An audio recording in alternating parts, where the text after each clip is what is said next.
자, 시간에는 요한복음 4장 3절부터 한 절씩 14절까지 읽겠습니다. 유대를 떠나사 다시 갈릴리로 가실새 사마리아로 통행하여 하겠는지라. 사마리아에 있는 수가라는 동네에 이르시니 야곱이 그 아들 요셉에게 준 땅이 가깝고 거기 또 야곱의 우물이 있더라. 예수께서 행로에 권하여 우물 곁에 그대로 앉으시니 때가 제일 시름치었더라. 사마리아 여자 하나가 물을 길러 왔음에 예수께서 물을 좀 달라 하시니 이는 제자들이 먹을 것을 사러 동네에 들어갔습니다. 사마리아 여자가 가로되 당신은 유대인으로서 어찌하여 사마리아 여자 나에게 물을 달라 하나이까 하니 이는 유대인이 사마리아인과는 상종치 아니함이러라. 예수께서 대답하여 가라사대 내가 만일 하나님의 선물과 또 내게 물 좀 달라 하는 이가 누구인 줄 알았다면 내가 그에게 구하였을 것이요 그가 생수를 내게 주었으리라. 여자가 가로되 주여 물기를 그릇도 없고 이 우물은 깊은데 어디서 이 생수를 얻겠삼나이까? 우리 조상 야곱이 이 우물을 우리에게 주었고 또 여기서 자기와 자기 아들들과 짐승이 다 먹었으니 당신이 야곱보다 더 크니까. 예수께서 대답하여 가라사대 이 물을 먹는 자는 다시 목마르려니와 내가 주는 물을 먹는 자는 영원히 목마르지 아니하리니 나의 주는 물은 그 속에서 영생하도록 솟아나는 샘물이 되리라. 아멘. 이 시간 주어지는 말씀이 우리의 믿음이요 우리의 또한 생명이요 마음 되게 하옵소서. 주님 이 시간 보고 듣고 깨달을 수 있도록 은혜를 베풀어 주옵소서. 같이 기도합니다. 오전 시간에는 룻에 대해서 좀 제대로 살펴봤어요. 룻에 대해서. 룻. 그러니까 성경에 나오는 믿음이 좋았던 여인들, 예? 성경에 나오는 믿음이 좋았던 여인들이 누구냐면 첫 번째는 다말을 꼽을 수 있어요. 다말. 예? 그 다음에 두 번째 또 좋았던 여인은 기생 라합을 꼽을 수 있어요. 그 다음에 세 번째로 믿음이 좋았던 여인 누구냐면 룻이야. 룻기 나오는 룻. 그 다음에 또 하나 정말 믿음이 좋은 여자를 꼽으라 하면 오늘 요한복음 4장에 있는 수가성 여인이란 말이에요. 수가성 여인. 그래서 우리 옆 사람 축복합시다. 당신이 수가성 여인입니다. 축복합시다. 시작. 수가성 여인입니다. 자, 수가성 여인의 믿음을 가집시다. 수가성 여인의 믿음을 가집시다. 나는 성경에서 가장 예쁜 여인이 누구일까 이렇게 생각을 해보는데 누구일까요? 얼굴도 이쁜 여자. 봐. 그리스도의 마음이 얼굴이 아니가 수가성 여인 오늘 제목인데 성경에서 가장 이쁜 여자가 누구일까? 한번 누구? 아브라함. 사라? 사라는 얼굴이 예쁘다고 그랬고. 또 사라는 아예 이쁘다고 나왔죠. 네. 또 아마 목사님 요구하시는 거는 마음까지 예쁜 걸 말합니다. 마음까지. 그리스도의 마음을 가졌고 응. 수가성을 생수를 마신다. 생수를 마신 자. 생수를 마시면 막 이뻐져요 얼굴이. 예? 생수를 마시면 막 이뻐져. 그러면 생수를 마신 사람, 예수님한테 직접 생수를 마신 사람이 누구였을까? 수가성 여인이네요. 수가성이 이쁘다 이거요. 근데 왜 생수를 마셨던 수가성 여인이 예쁠까? 오늘 이제 그걸 좀 한번 이제 보자 이거요. 응? 자, 먼저 그러면 신명기 25장 5절. 자, 시작. 형제가 동거하는데 그중 하나가 죽고 아들이 없거든 그 죽은 자의 아내는 나가서 타인에게 시집을 가지 말 것이요 그 남편의 형제가 그에게로 들어가 그를 취하여 아내를 삼아 그의 남편의 형제된 의무를 그에게 다 행할 것이요. 그랬잖아요. 그 남편의 형제된 의무를 그에게 다 행할 것이요. 자, 6절. 그 여인의 낳은 첫 아들로 그 죽은 형제의 후사를 잊게 하여 그 이름을 이스라엘 중에서 끊어지지 않게 할 것이니라. 그러니까 여자가 시집을 갔는데 자기 남편이 죽어버렸어. 근데 아들이 없어. 그러면 딴 데로 시집갈 게 아니라 시동생한테 가라는 거예요. 응? 시동생에게. 뭐 하려고? 후사를 이으려고. 씨를 받으라고. 거기서 그 집안의 대를 이어야 되니까. 응? 그 집안의 대를. 그래서 그 이름을 이스라엘 중에서 끊어지지 않게 할 것이니라. 그 다음 7절. 그러나 그 사람이 만일 그 형제 아내 취하기를 즐겨하지 아니하거든 그 형제 아내는 그 성문 장로들에게 나가서 말하기를 내 남편의 형제가 그 형제의 이름을 이스라엘 중에서 잊기를 싫어하여 남편의 형제된 의무를 내게 행치 아니할 것이오. 8절. 그 성 장로들은 그를 불러다가 이를 것이며 그가 이미 정한 뜻대로 말하기를 내가 그 여자 취하기를 즐겨 아니하노라 하거든. 그래가지고 이 여자가 남편 없이 죽었는데 시동생이 이렇게 얘기한다 이거야. 내가 그 여자 취하기를 즐겨 아니하노라. 그럼 어떻게 해야 돼? 그럼 이 여자가 그 9절 시작. 그 형제 아내가 장로들 앞에서 그에게 나아가서 그의 발에서 뭘 벗겨? 신을 벗기고 그 얼굴에 침을 에이 재수 없는 새끼하고 이렇게 침을 뱉고 이르기를 그 형제의 집 세우기를 즐겨 아니하는 자에게는 이같이 할 것이라. 뭘 벗기고? 신을 벗겨야 돼. 그러니까 시동생이 자기한테 씨를 안 주려고 하면 그렇게 해버려라 이거요. 응? 이같이 할 것이라 하며 그 다음에 10절. 이스라엘 중에서 그 이름을 신 벗기운 자의 집이라 칭할 것이니. 신 벗기운 자의 집이라 칭할 것이니라. 이렇게 했어요. 이게 자 이스라엘의 그 모세 율법에는 모세 율법을 세 종류로 나눌 수가 있어요. 첫째는 도덕법. 무슨 법? 도덕법. 도덕법. 도덕법에는 뭐냐면 뭐라고 줬냐면 자 로마서 7장 12절 시작. 이로보건대 율법도 거룩하며 구령도 거룩하며 의로우며 선하도다. 근데 원래 그 율법 자체는 거룩하고 의롭고 선하다 이거예요. 근데 문제는 우리가 그걸 지킬 수가 없다는 게 문제란 말이에요. 응? 모세 율법을 육신의 생명으로 지킬 수가 없어. 안 지켜진다 이거예요. 우리가 지키려고 정말로 지키려고 노력한 사람들이 필요해. 그래서 그럼 지키지 말라는 말이냐? 정말 지키려고 몸부림쳐서 지키려고 노력을 해보라 이거요. 근데 이렇게 지키려고 안 해본 사람은 그리스도께로 넘어가지를 못해요. 이게 중요한 거예요. 그 율법을 율법대로 살려고 이 율법이 거룩하고 계명도 거룩하고 의롭고 선한데 이걸 지키려고 몸부림을 치면서 지키려고 해봤는데 지키지 못하는 자기 자신을 깨달아라 이런 얘기요. 자기의 모습을. 그래서 나는 율법을 지킬 수 없는 이 계명을 지킬 수 없는 죄인임을 깨달아야 된다 이거예요. 죄인임을. 그래서 죄를 깨달은 사람만이 이제 그리스도께로 넘어가잖아요. 그러죠? 자, 다시 한번 로마서 3장 20절. 그래서 이 율법을 준 목적 시작. 그의 앞에 의롭다 하심을 얻을 육체가 없나니 율법으로는 죄를 깨달음이니라. 그래서 바울이 로마서 1장에서도 의인은 없나니 한 사람도 없으며 그러라고 해. 깨닫는 자가 없어. 그리고 지킬 수가 없어 아예. 지킬 수가 없어서 죄를 깨달아서 주님 앞에 나는 죄인입니다. 나를 구원해 주세요 하면 이렇게 깨달은 자의 안에서 하나님이 언약을 비추시면서 그래서 내가 너에게 언약을 했지 않냐. 내가 그리스도를 보내서 그리스도 안에서 살도록 해주겠다고 그렇게 생명을 주겠다고 약속을 했지 않느냐 이 얘기예요. 그래서 이 죄를 깨달은 자들이 안에서 하나님이 언약을 보여주시는 거예요. 언약을. 그 언약의 내용을 깨닫게 해주신다 이거예요. 그 언약의 내용을. 그러죠? 그래서 정말로 이 계명을 지키려고 몸부림친 사람들이 하나에서 시편 25편 14절 시작. 여호와의 친밀함을 경외하는 자에게 그 언약을 저희에게 보이시다. 그래서 정말로 하나님을 경외하면서 그 율법을 지키려고 몸부림치면서 살려고 애쓴 사람들이 한해서 죄인임을 깨닫게 해서 언약을 보이시면서 언약으로 이끄신다 이거예요. 그래서 율법은 우리를 그리스도께 인도하는 몽학선생. 너무 잘 알죠 우리? 그러죠?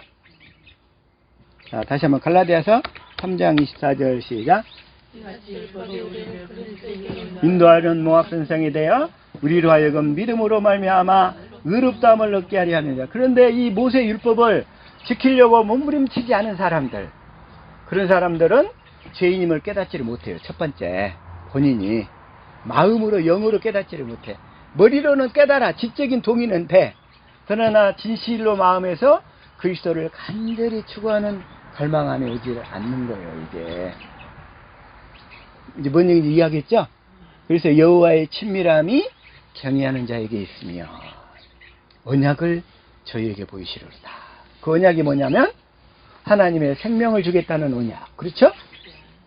그 하나님의 생명을 주겠다는 언약의 계보가 뭐예요? 원시 언약, 할례 언약, 두 번째 언약, 새 언약. 그렇죠? 그래서 이 언약의 계보를 잘 알아야 우리가 이 언약을 믿고 이제 그리스도 안으로 들어갈 수 있는 길이 열리는 거예요. 그렇죠? 그래서 이제 모세 율법을 준 목적이, 모세 율법이란 그래서 첫 번째 도덕법이 있고 두 번째는 제사법이 있어요. 제사법. 제사법은 뭐야? 성전에서 하나님을 섬기는 법이라 이거예요. 섬기는 법. 그러죠? 그리고 이제 세 번째로는 시민법이 있어요. 일상 그 시민 일반 백성들이 지켜야 될 법. 응? 일반 백성들이 지켜야 될 법이 있어. 옛날 내가 집사님 손해보험 중에서 일상생활 배상법 있잖아요. 내가 그 법의 혜택을 많이 받잖아요, 그때. 그 센터에서 주차를 해놨다가 이게 딱 막혀 있길래 그 차를 이렇게 살짝 밀고 넘버판끼리 살짝 닿다 이거요. 살짝 닿는데 그대로 놓고 가버렸더니 세상에 그걸 보고 차가 찌그러졌다고 배상을 해달래. 배상을 해달래. 다 수리를 해야 된다는 거예요, 본보를. 그래서 그때 그 일상생활 배상법에 내가 들어가지고 그 혜택을 받지. 스트레스 하나도 안 받고. 그렇게 일상생활 배상법이 좋대. 마찬가지로 이 모세율법에서도 시민법이 하나 있었어요. 시민법. 그 시민법은 뭐냐면, 예를 들면, 자, 신명기 24장 5절부터 볼게요. 하나, 자, 시작. 그를 군대로 내어 보내지 말 것이요, 무슨 직무든지 그에게 맡기지 말 것이며, 그는 1년 동안 집에 한가히 거하게 하여 그 치안 아내를 즐겁게 할지니라. 왜냐하면 이제 씨를 주도록 하기 위해서 자기 부인한테. 그래서 이것도 있고, 그 다음에 10절 시작. 그 집에 들어가서 전진물을 취하지 말고. 11절. 너는 밖에서 고 내게 꾸는 자가 전진물을 가지고 나와서 내게 줄 것이며. 12절. 그가 가난한 자이든 너는 그의 전진물을 가지고 자지 말고. 13절. 해질 때에 그 전진물을 반드시 그에게 돌릴 것이라. 그리하면 그가 그 옷을 입고 자며 너를 위하여 축복하리니 그 일이 하나님 여호와 앞에서 내 의로움이 되리라. 아마 이게 특히 그 고독 같은 경우는 이스라엘 시민들에게는 이불에 해당하는 거. 응? 그래서 지금 이렇게 얘기를 한 거고. 그 다음에 또 19절 시작. 내가 밭에서 곡식을 벨 때 그 한 뭇을 밭에 잊어버렸거든. 다시 가서 취하지 말고 객과 고아와 과부를 위하여 버려두라. 그리하면 내 하나님 여호와께서 내 손으로 하는 범사의 복을 내리시리라. 이렇게 일상생활 법으로 이렇게 정해놨어요. 왜? 가난한 자, 고아들과 과부들이 먹고 살 수 있도록 좀 남겨두라 이거야. 남겨두라. 그러죠? 그래서 20절 시작. 내가 내 감람나무를 떤 후에 그 가지를 다시 살피지 말고 그 남은 것은 객과 고아와 과부를 위하여 버려두며. 21절. 내가 내 포도원의 포도를 딴 후에 그 남은 것을 다시 따지 말고 객과 고아와 과부를 위하여 버려두라. 남겨두라 이거. 다 그냥 하지 말고. 22절. 너는 애굽 땅에서 종되었던 것을 기억하라. 이러므로 내가 내게 일을 행하여 명하노라. 너희들도 애굽 땅에서 종되었었어. 근데 우리 속담이 있죠. 개구리가 올챙이 쪽에 기억을 못해. 우리 금방 잊어버려. 그러니까 막 이게 가난하고 힘들 때는 열심히 살려고 했다가 조금 배만 따뜻해지면 가난했던 그런 시절의 기억을 금방 잊어버린다 이거요. 응? 네, 하나님께서는 너는 애굽 땅에서 종되었던 것을 기억하라. 올챙이절의 그 시절을 잊지 말라 이런 얘기야. 응? 그래서 너도 너와 같이 그 어려운 처지에 있었던 사람들을 생각하면서 구제하라 이런 얘기예요. 응? 그래서 이제 이거 뭐냐면 또 하나 이제 그것 중에서 아까 신명기 25장 아까 5절 이게 또 결정적이잖아요. 시작. 형제가 동거하는데 그중 하나가 죽고 아들이 없거든 그 죽은 자의 아내는 나가서 타인에게 시집가지 말 것이요 그 남편의 형제가 그에게로 들어가서 그를 취하여 아내를 삼아 그의 남편의 형제된 의무를 그에게 다 행할 것이요. 이게 그 남편의 형제된 의무야. 의무. 네? 의무. 그러면서 6절 그 여인의 낳은 첫 아들로 그 죽은 형제의 후사를 있게 하여 그 이름을 이스라엘 중에서 끊어지지 않게 할 것이라 그랬죠. 자, 그러면서 아까 이제 그 일을 즐겨하지 않거든. 8절 성읍의 장로들은 그를 불러다가 이를 것이며 그가 이미 정한 뜻대로 말하기를 내가 그 여자 취하기를 즐겨 아니하노라 하거든. 9절 그 형제 아내가 장로들 앞에서 그에게 나가서 그의 발에서 신을 벗겨버리라 이거야. 그리고 얼굴에 침을 뱉어라. 그 형제의 집 세우기를 즐겨 아니한 자에게는 이같이 할 것이라. 이게 그 당시 그게 일상생활의 시민법이었다 이거. 이게 시민법. 그러니까 이스라엘의 그 여자들은 전부가 다 이럴 의무가 있었어. 근데 이것이 쉬웠을까 어려웠을까? 응? 얼마나 어려웠겠어. 응? 얼마나. 그러면서 자 10절 시작. 이스라엘 중에서 그의 이름을 신복 기운 자의 집이라 칭할. 이건 정말 수치스러운 일이라 이거야. 이건 신복 기운 자의 집. 응? 그러면서 11절 두 사람이 싸울 때 한 사람의 아내가 그 남편을 그 치는 자의 손에서 구하려 하여 가까이 가서 손을 벌려 그 사람의 음낭을 잡거든. 12절 너는 그 여인의 손을 찍어버릴 것이고 내 눈이 그를 불쌍히 보지 말지니라.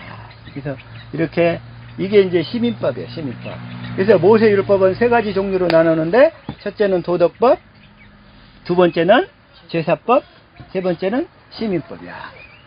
그런데 도덕법은 뭐냐면 하나님 사랑, 이웃 사랑이야. 하나님 사랑, 이웃 사랑은 패했어요, 안 패했어요? 안 피했어요. 모세율법 중에서 그 본질은 그대로 살아있어. 하나님 사랑, 이웃 사랑 해야 돼. 그러나 우리가 지켜서 하려고 하지 말라는 거야.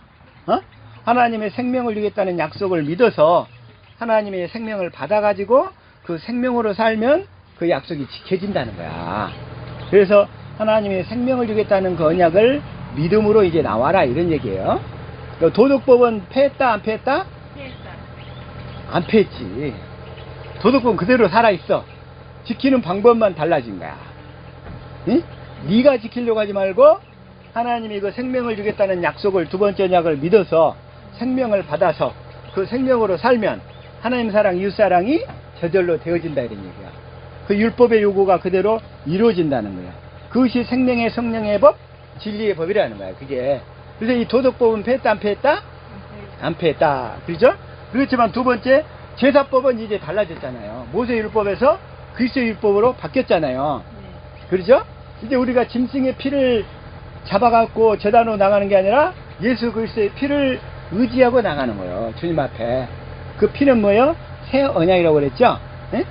새 언약을 이루어 주실 것을 믿음으로 나가면 주님이 우리에게 언약을 이루어 주셔서 내 안에서 주님이 내 마음판에다가 하나님 사랑, 이웃 사랑을 써주시게 된다. 이제 그런 얘기죠. 그래서 제사법도 바뀌었어. 그러니까 첫 것에 의한 제사법은 폐지가 된 거야, 이제. 그러나 일반 다른 요즘에 이슬람교나 힌두교를 보면 지금도 여전히 제단에다가 짐승의 피를 뿌려요. 염소의 피 특히. 그것들이 그 모세 율법에 흉내를 내가지고 힌두교에서도 뿌리고 이슬람교에서도 뿌려. 그걸 다. 그게 실제로 그래요. 여기서 흉내를 내가지고.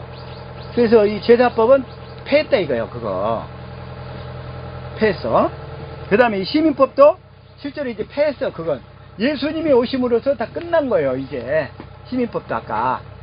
그래서 똑같이 그 여자가 자기 남편이 죽으면 시동생한테 시집을 가야 되겠어 안 가야 되겠어? 안 가요. 이건 패했다 이거요. 이제 그건 예수님이 오실 때까지 메시아가 오시는 길이 끊어지지 않도록. 그렇죠? 자, 다시 한번 로마서 9장 29절. 자, 시작. 또한 이사야가 미리 말한 바 만일 만군의 주께서 우리에게 씨를 남겨두시지 아니하셨더라면 우리가 소돔과 같이 되고 고모라와 같았으리다 한과 같아. 그러니까 우리에게 이제 그리스도에 오시는 길, 그리스도에 오시는 길, 즉 그리스도가 오실 때까지만 필요했던 그 법이라 이거야. 그것들이 그리스도가 오실 때까지만. 그래서 이제 그리스도가 오실 때까지 믿음을 갖고 열심히 이 법을 지키면서 살았던 여인이 오늘 본문에 나오는 수가성 여인이라 이거요. 자, 그래서 다시 한번, 자, 요한복음 4장 3절 시작. 유대를 떠나서 다시 갈릴리로 가실 때 이제 유대를 떠나서 예수님이 갈릴리로 가시려면 다시 올라가야 되는데 이 사마리아를 통해서 가야 된다 이거요. 사마리아. 그런데 유대인들은 그 당시 사마리아를 하도 싫어가지고 갈릴리로 갈 때 삥 돌아서 갔어요. 그런데 예수님은 지금 사마리아를 그냥 곧장 가신다 이거. 다이렉트로. 그래서 자 4절 시작. 사마리아로 통행하여야 하겠는지라. 예, 사마리아를 반드시 지나가야 되겠다 이거. 예수님은 그 당시 유대인들의 고정관념은 사마리아로 가면은 죽은 개도 안 간다는 거예요. 사마리아에 혼혈족독이 하나님께 저주를 받아서 혼혈족속으로 또 외국 이방인들로 가득 채워진 지역이 돼버렸거든 사마리아가. 근데 예수님은 반드시 사마리아로 통행을 해야 되겠다는 거예요. 통행. 그래서 이걸 자 영어 성경이 어떻게 되어 있죠? Now he had to. had to는 영어로 must하고 똑같아. 이게 알트 K는 뭐라 돼 있지? must need go 그래놨지. must는 뭐냐면 반드시 지나가야 되는, 반드시.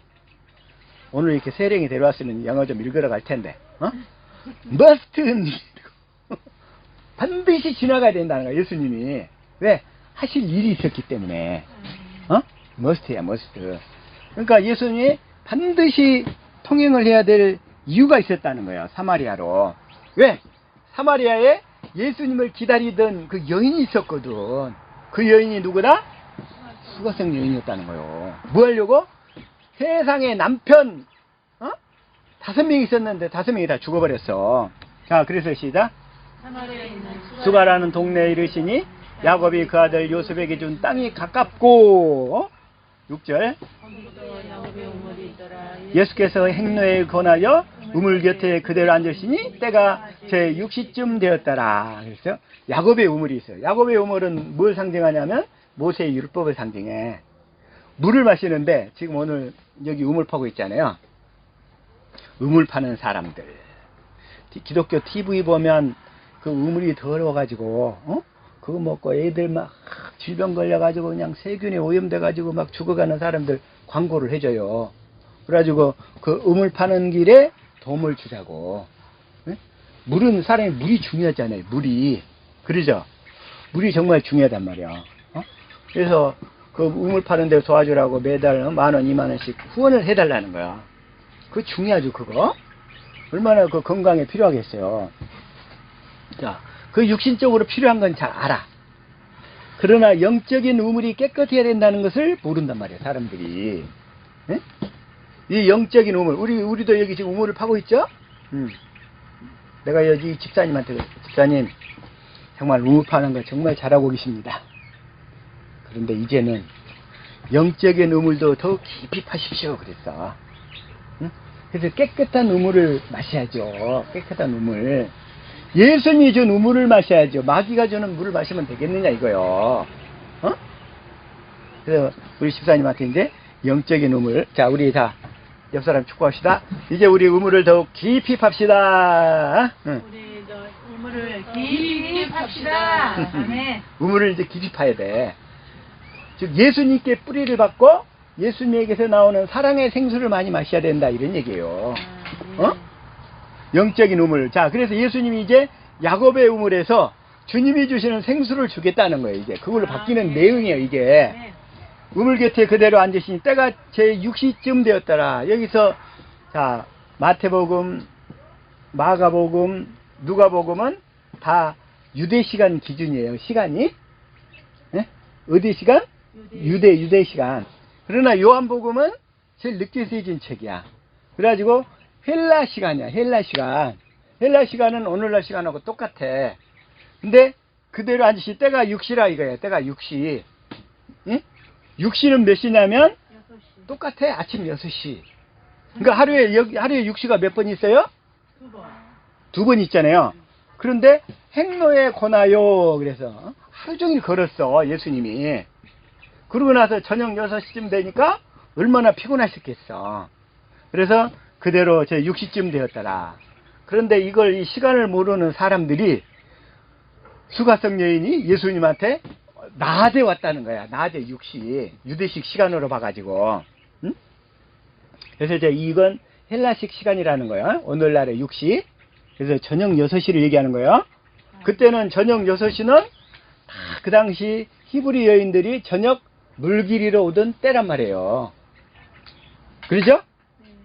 그걸 하나 이렇게 딱 보면 그때가 언제냐면 24장에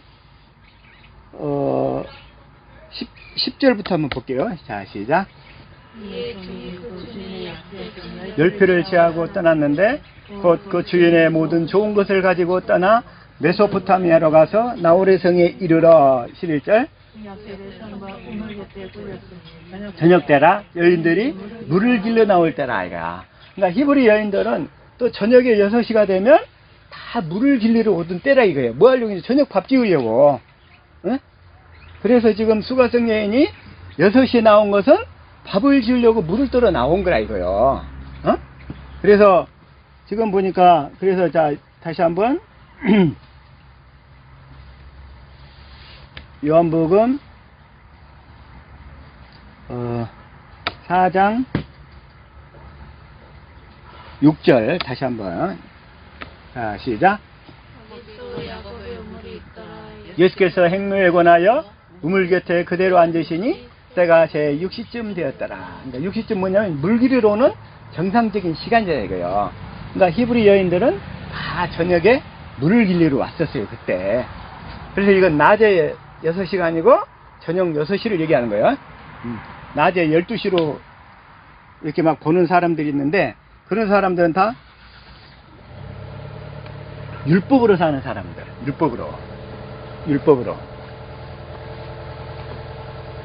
그래서 때가 제 6시쯤 되었더라. 그리고 자 7절. 예수께서 물을 좀 달라 하시니. 그러면서 8절. 이는 제자들이 먹을 것을 사러 동네에 들어갔습니다. 그러니까 제자들이 먹을 것을 사러 동네로 가버렸고 저녁 이제 배고플 거 아니요. 9절 시작. 당신은 유대인으로서 어찌하여 사마리아 여자 나에게 물을 달라 하나이까. 유대인이 사마리아인과 상종치 아니함이라. 그러니까 아예 유대인들은 사마리아인하고는 상대를 안 해줬던 그런 사람들 상태인데, 다시 말하면 영적으로 보면 우리가 이방인들이잖아요. 유대인들이 바라볼 때는 우리 이방인들을 사람 취급을 안 했던 그런 상태인 거예요. 영적으로 바라보면. 근데 그런 가운데서도 주님은 우리를 구원하러 오셨다 이거예요. 구원하러. 상종치 아니하더라. 10절 시작. 내가 만일 하나님의 선물과 또 내게 물 좀 달라는 이가 누구인 줄 알았다면 내가 그에게 구하였을 것이요 그가 생수를 내게 주었으리라. 자, 11절. 물기를 그릇도 없고 이 물은 깊은데 어디서 이 생수를 얻겠삼나이까. 그러니까 예수님은 영적인 생수를 얘기하는데 지금 수가성 여인은 현재까지는 아직 육신적인 것으로 지금 받아들이고 있는 거예요. 그러죠? 어디서 이 생수를 얻겠삼나이까. 그러니까 12절. 이 우물을 우리에게 주었고 또 여기서 자기와 자기 아들들과 짐승이 다 먹었으니 당신이 야곱보다 더 크니까. 13절. 이 물을 먹는 자마다 다시 목마르려니와. 이 물을 먹는 자마다 다시 목마르려니와. 14절. 영원히 목마르지 아니하리니 나의 주는 물은 그 속에서 영생하도록 솟아나는 샘물이 되리라. 이 영생하도록 솟아나는 샘물을 마셔야 우리가 영생을 할 수 있게 된다 이런 얘기예요. 영생. 자, 그런 거 보면 모든 사람들이 다 영생에는 관심이 있어. 영생에. 잠깐 지난주에 구운몽인가?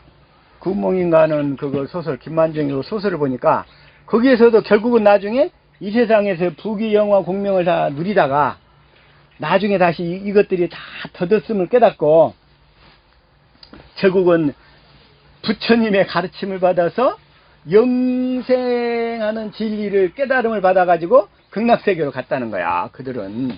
응? 극락세계로. 영생. 그것도 구운몽의 목적도 뭐냐면 결국은 영생이야. 영생을 원해. 다 영생을 하고 싶어. 그러나 주님이 바라보시는 영생은 영생하도록 솟아나는 샘물을 마신 자만 영생할 수 있다는 거요.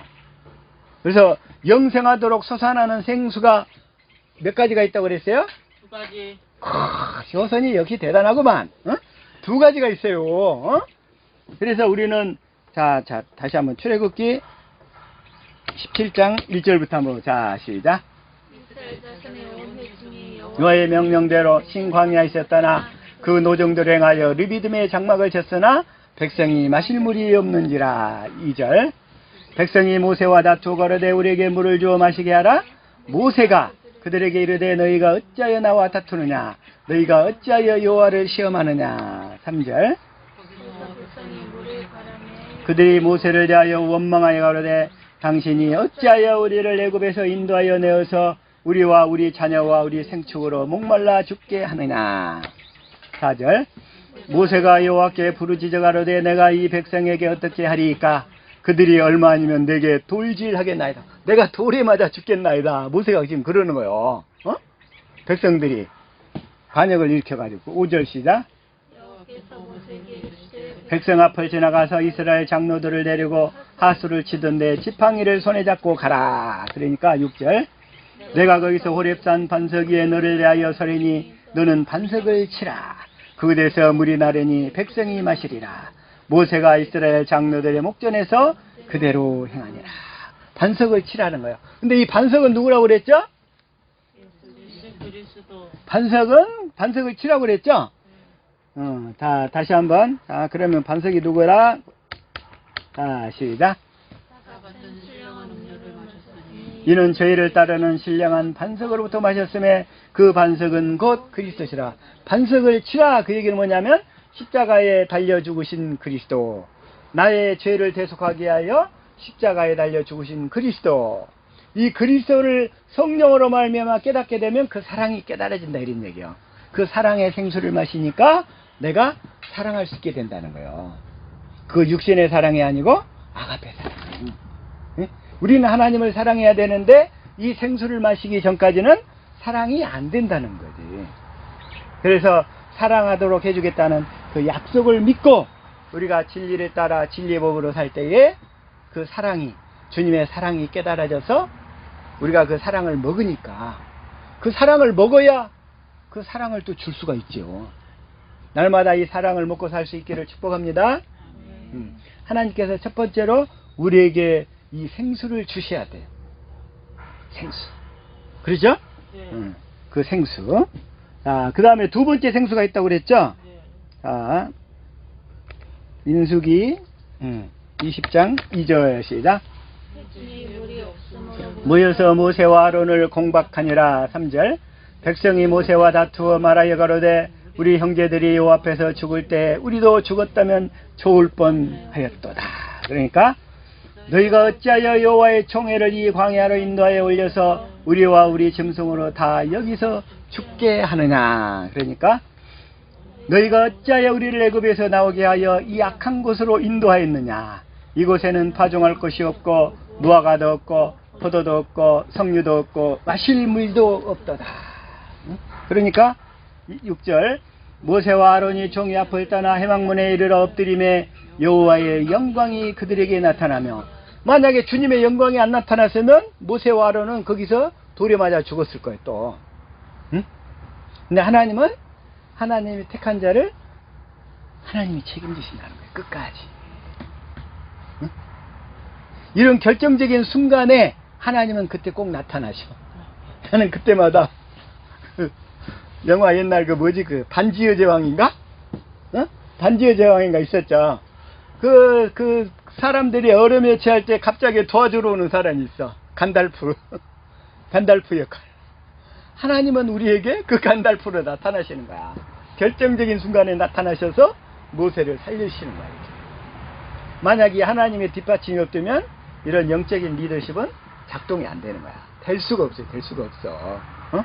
여호와의 영광이 그들에게 나타나며 7절, 여호와께서 모세에게 일러 가라사대 8절, 지팡이를 가지고 내 용 아론과 함께 회중을 모으고 그들의 목전에서 너희는 반석에게 명하여 물을 내라 하라.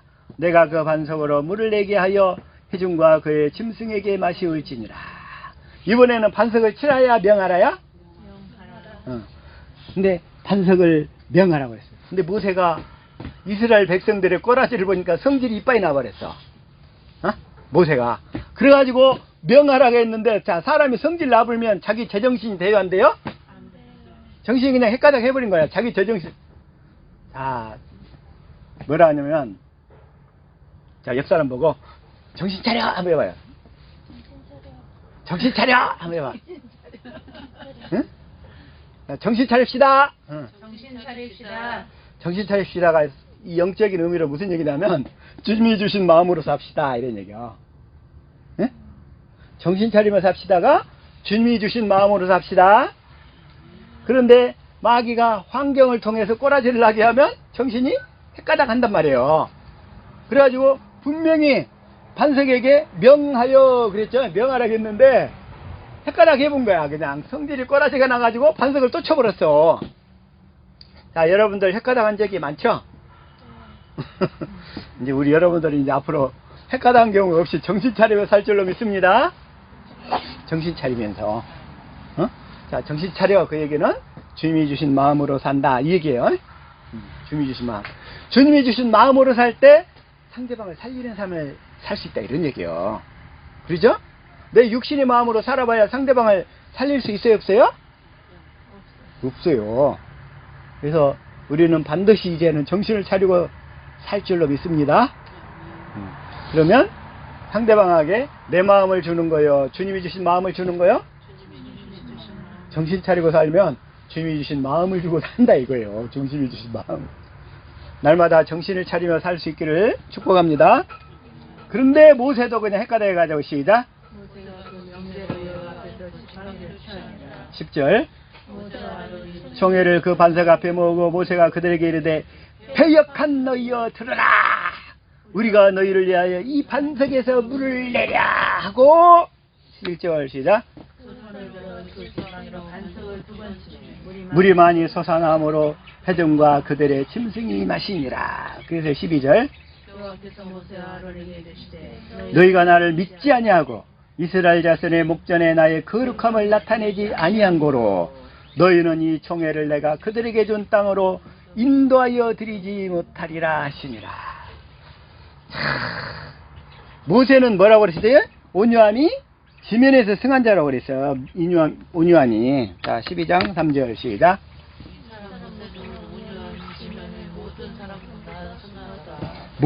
자, 이걸 현대인 성경으로 볼까요? 시작. 모세는 세상에 그 누구보다도 겸손한 사람이 그 누구보다도 겸손한 사람인 모세마저도 율법으로 사니까 그 마음이 순간적으로 헷가닥하는 경우가 있다 이거요.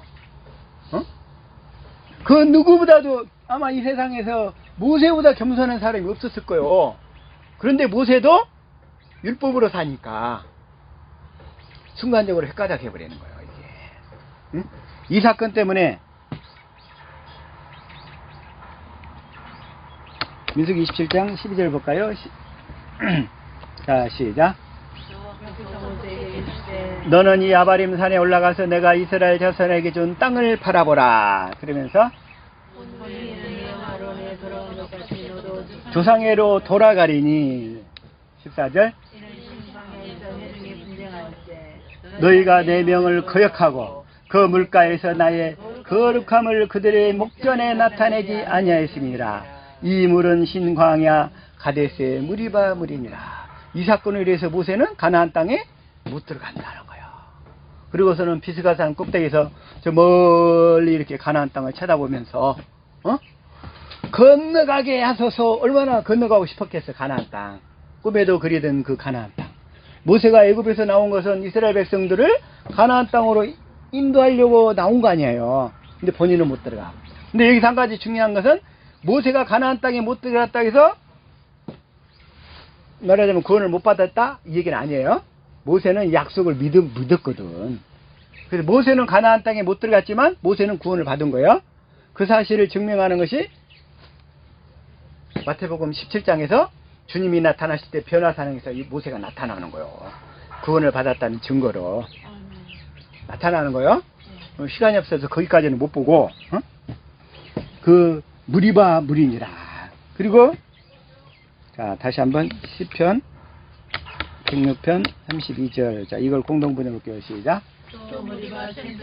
하나님의 비위를 거스른 일 그들 잘못으로 모세조차 화를 입게 되었으니 33절. 그의 성과를 넣고는 바람에 모세가 함부로 말했던 사실이다. 그러니까 육신의 그 혈기에 순간적으로 빠져버린 거예요. 육신의 혈관적으로 빠진 사람을 볼 때 우리 이제 옆 사람한테 얘기합시다. 정신 차려. 자, 우리 옆 사람 축복해요. 정신 차립시다. 정신 차려. 그러면 돼요. 정신 차려. 그 얘기는 뭐냐면 주님이 주신 마음으로 삽시다. 그 얘기예요. 생수를 마시고 삽시다. 두 가지 종류의 생수를 마시고 삽시다. 하나는 십자가에 달려 나를 위해 죽으신 예수님의 사랑을 깨닫는 생수고, 두 번째는 주님의 거룩함을 드러내는 생수.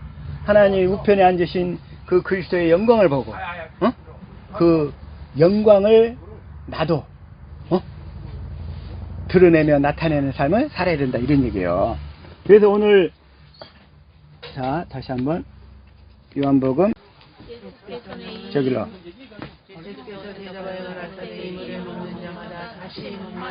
다시 목마르려니와 14절. 나의 저물은 그 속에서 영생하도록 솟아나는 샘물이 되리라. 주님은 이 두 가지 종류의 그 같은 성령이 주시는 건데 그 생수가 두 가지로 이렇게 나타난다, 이런 얘기예요. 같은 생수가 그 속성이 이렇게 다르게 나타나 매번. 네, 그 생수가. 그러면서 이걸 자 요한복음 7장 37절. 자 시작. 누구든지 목마르거든 내게로 와서 마시라. 예수님이 이렇게 얘기하시잖아요. 그러면서 그 배에서 생수의 강이 흘러나리라 하시니, 나를 믿는 자는 예수님이 새 언약의 중보자로 오셔서 그 영원한 생명을 주겠다는 그 약속을 믿는 자들에게 그 배에서 성령을 통해서 생수의 강이 흘러나도록 해주시겠다는 거예요. 생수의 강. 우리에게는 날마다 이 생수를 마시고 살아야 될 줄로 믿습니다. 근데 이 생수를 누가 주느냐? 시작. 이는 그를 믿는 자의 받을 성령을 가르쳐 말씀하신 것이라. 믿는 자의 받을 성령.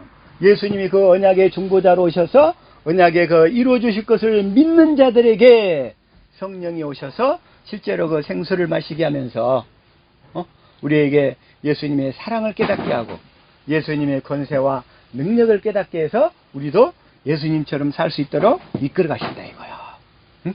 그렇게 이끌어 가신다 이거요. 그래서 지금 그 얘기고, 그래서 이 얘기를 오늘 수가성 여인에게 지금 얘기하는 거예요. 시작. 여자가 가로되 주여 이름을 내게 주사 목마르지도 않고 또 여기 물길로 오지도 않게 하옵소서. 그러니까 시작. 가라사대 가서 내 남편을 불러오라. 네 남편을 불러오라. 그러니까 여기서 이제 남편을 딱 불러오라 그러는 거야.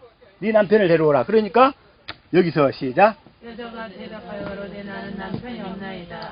예수께서 가라사대 내가 남편이 없다는 말이 옳도다. 그러면서 내가 남편 다섯이 있었으나 지금 있는 자는 내 남편이 아니니 내 말이 참되도다. 자, 다시 한번. 남편이 다섯이 있었어. 그러니까 남자 형제가 5명이 있는 집안으로 시집을 간 거예요, 이 수가성 여인이. 근데 첫 번째 큰아들한테 시집을 갔는데 큰아들한테 씨를 받았다 못 받았다? 그래가지고 죽어버렸어. 둘째한테 또 갔어. 둘째한테 씨를 받았다 못 받았다? 이러고 셋째, 넷째, 다섯째한테도 갔는데 씨를 못 받았어. 그럴 때 이 수가성 여인이 이 내 팔자, 이 개팔자야, 어?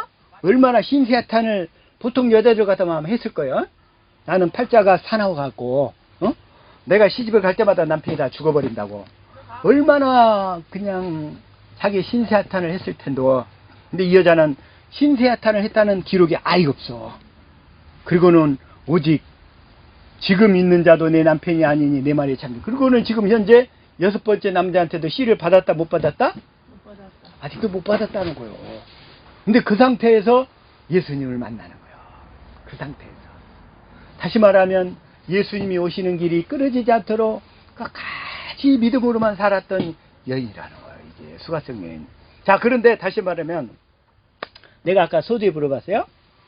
수가성 여인이 이뻤을까 안 이뻤을까? 예뻤을까 안 이뻤을까? 예뻤을 것 같아요. 응? 만약에 안 이뻤으면 그 시동생이 아이 하고 그냥 나는 안 하겠다고 이래볼 거 아니야. 그러면 어떻게 해야 돼? 신을 벗겨야 되잖아. 응? 근데 수가성 여인은 신을 벗겨본 적이 있어요 없어요? 없어요. 그 정도로 이뻤다니까? 할렐루야. 다 죽은 거야, 남편은? 남편 다 죽었지. 다 죽고 그대로 가서 그러니까 첫째가 죽었어. 근데 둘째한테 갔더니 둘째한테 신을 벗겨본 적이 있어요 없어요? 없어요. 아, 얼마나 이뻤기를 그랬겠어. 룻은 조금 안 예뻤군요. 응? 룻은 얼굴은 좀 안 예뻤나 봐요. 룻은? 응. 아, 모르지 그것도. 키워들 자가 포기했잖아요. 아, 거기 아니 얼굴을 안 봤지. 안 봤어요? 응, 얼굴을 안 봤지 룻은. 응? 다시 말하면 수가성 여인은 신을 벗겨본 적이 없다니. 정말 이뻤던 것 같다 이런 얘기야. 그래서 성경에서 제일 예쁜 여인이 누굴까? 물론 사라도 이쁘다고 나왔는데 에스더? 아니면 뭐요? 봤더니 실제로 성경에서 가장 예쁜 여인은 수가성 여인 같아. 어?